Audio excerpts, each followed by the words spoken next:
हाय, hello, नमस्कार. मी सुनीताच ब्लॉगमध्ये तुमचे एकदा परत मनापासून स्वागत करीत आहे. चला आता सकाळचे 9:15 वाजले आहेत. मिस्टरांसाठी टिफिन बनवायचा आहे. आज आमच्याकडे नळाला पाणी आलेलं असल्यामुळे मला जरा टिफिन बनवायला उशीरच झालेला आहे.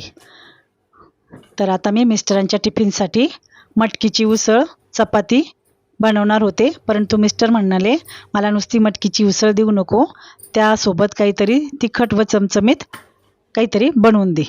मी म्हटलं आता काय द्यावं ह्यांना, मग म्हटलं आपण लिंबू मिरची ह्यांना करून देऊया. त्यानंतर मी फ्रीज उघडला व 4-5 मोठ्या मिरच्या होत्या, म्हटलं आपण ह्याच बनवू. मग मी त्या 4-5 मोठ्या मिरच्या घेतल्या व एकेका मिरचीचे 4-4 काप करून त्या सर्व 4ही मिरच्या कापून घेतल्या. कोणी कोणी एका मिरचीचे 2च काप करतं. आता ह्या एकदम थोड्याशाच असल्यामुळे मी म्हटलं आपण थोडेच तुकडे करू, म्हणजे त्या पटकन शिजतील. वेळही नव्हता माझ्याकडे, त्याच्यामुळे मी त्या 4-4 तुकडे केल्या. आणि काही जास्त प्रमाणात करायचे असल्यावर कोणी कोणी मिरची कापतही नाही, कोणी कोणी एका मिरचीचे 2 तुकडे करतं. त्यानंतर मी अर्धा लिंबू कापून घेतला. तुम्ही बघू शकता मी लिंबू मिरचीची पूर्ण तयारी करून घेतली. एक साईडला मटकीची उसळ बनवण्यासाठी कांदासुद्धा कापून ठेवला. आणि आता मी लिंबू मिरची पूर्ण पटकन अगोदर करून घेणार आहे. त्यासाठी मी गॅस पेटवून त्यावर कढई तापायला ठेवलेली आहे.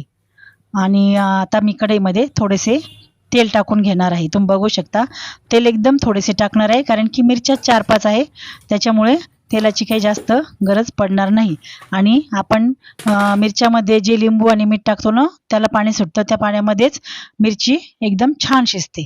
तेल अजून काही तापलं नाही तरीसुद्धा मी त्यामध्ये जिरे मोहरी टाकून दिलेली आहे, कारण की मला घाईच एवढी झालेली आहे. मला अजून चपात्यासुद्धा बनवायच्या आहेत. आता लिंबू मिरची च्या कढईमध्ये जे मी तेल टाकलं होतं ते जिरे मोहरी छानपैकी तडतडले आहे. त्यामध्ये मी कापलेला लसूण टाकून घेतला, तुम्ही बघू शकता. नंतर त्यामध्ये मी रेडीमेड धना पावडरची पुडी आणली होती, तीच धना पावडर मी वापरणार आहे.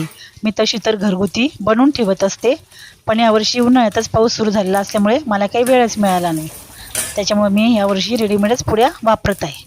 आता धना पावडर टाकून झाल्यानंतर मी त्यामध्ये हिरवी मिरची टाकून घेतलेली आहे आणि छान परतून घेतलेलं आहे. छान परतून घेतल्यानंतर मिरच्या मी त्यामध्ये थोडीशी हळद, कलर छान येतो, थोडीशी हळद आणि आपले लिंबू कापलेले ते सुद्धा टाकून घेतलेले आहे, तुम्ही बघू शकता. आणि खूप छानपणे असं हलवून घेत आहे, जेणेकरून सर्व मिश्रण एकजीव होईल. आता धना पावडर, लिंबू, मिरची, जिरे मोहरी सर्व एकजीव झाले. त्यानंतर मी त्यामध्ये थोडंसं मीठ टाकलेलं आहे. मीठ ज्याला त्याला ज्याने त्याने ज्याच्या चवीनुसार टाकावे. कोणाला थोडंसं जास्त आवडतं, कोणाला कमी आवडतं, त्याच्यामुळे मीठ आपापल्या सोयीनुसार टाकून घ्यावे.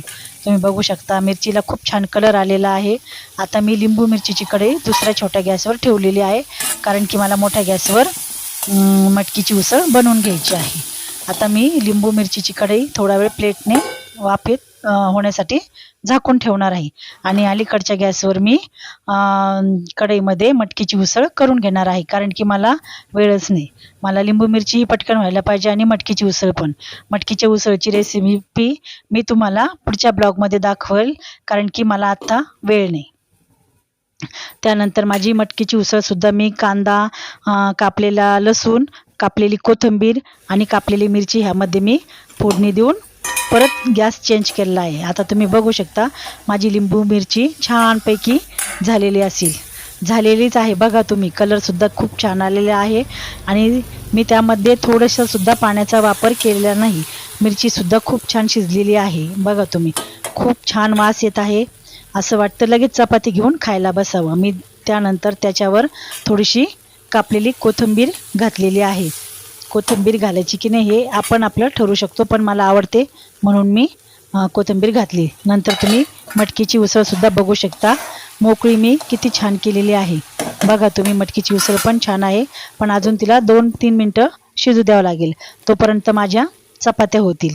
बघा आता लिंबू मिरची मी परत एकदा छानपैकी हलवून घेते आणि त्यानंतर मग एका टिफिनमध्ये मी काढून घेणार आहे.